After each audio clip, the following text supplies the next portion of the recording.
नमस्कार. आज आपण मस्त मऊ लुसलुशीत जाळीदार उत्तप्पे बनवणार आहे आणि हे मी इन्स्टंट बनवलेले आहे. डाळ तांदूळ वगैरे भिजवलेलं नाही आहे. अगदी छान झालेले आहेत, मऊ लुसलुशीत. 15 ते 20 मिनिटांमध्ये तयार होतात. ऐनवेळी जर तुम्हाला नाश्त्याला काही करायचं ठरलं तर नक्कीच तुम्ही असे हे उत्तप्पे बनवू शकता. याच मिश्रणापासून मी आप्पे देखील बनवलेले आहेत. खूप मस्त झालेले आहेत, छान जाळीदार असे झालेले आहेत. सगळ्यात पहिलं आपल्याला 1 वाटी रवा घ्यायचा आहे. बारीक रवा असेल तर वापरा, जाड वापरला तरी काही हरकत नाही. अर्धी वाटी दही, 1 वाटी पाणी घालून मिक्सरला फिरवून घ्यायचे.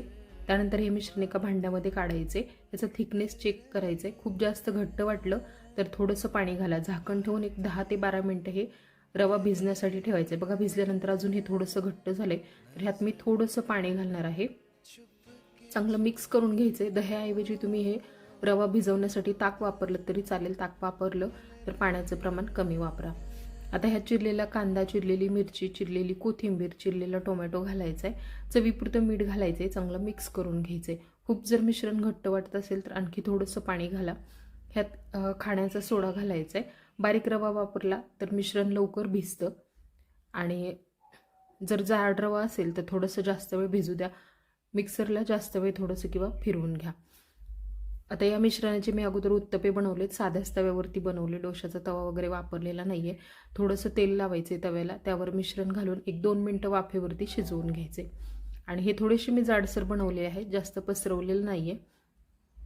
2-3 मिनटामध्ये एका बाजूने भाजलं की दुसऱ्या बाजूने 2-3 मिनटं झाकण ठेवून भाजून घ्यायचे. अगदी छान होतात, मऊ लुसलुशीत जाळीदार आणि खायला पण मस्त लागतात. एकदम झटपट होतात. मस्त जाळी पडली बघा. खाण्याच्या सोड्याऐवजी तुम्ही इनो जरी वापरला थोडासा तरी चालेल. सोडा पण फार जास्त घालायचा नाही, अगदी पाव चमच्याभर घातला होता. आता आपण आप्पेसुद्धा याच मिश्रणापासून बनवणार आहे. आप्पे पात्रामध्ये थोडंसं तेल लावून घ्यायचं आहे अगोदर. मिश्रण थोडंसं भिजलेलं असेल तर छान होतात, त्यामुळे बनवण्या अगोदर जेव्हा तुम्हाला बनवायचे आहेत त्याचं थोडंसं अगोदरच हे मिश्रण तयार करून घ्या रव्याचं. पीठ भिजल्यानंतर व्यवस्थित हे उलटलं जातं आणि छान होतात. तर बघा, मस्त असे आप्पेसुद्धा आपले तयार आहेत.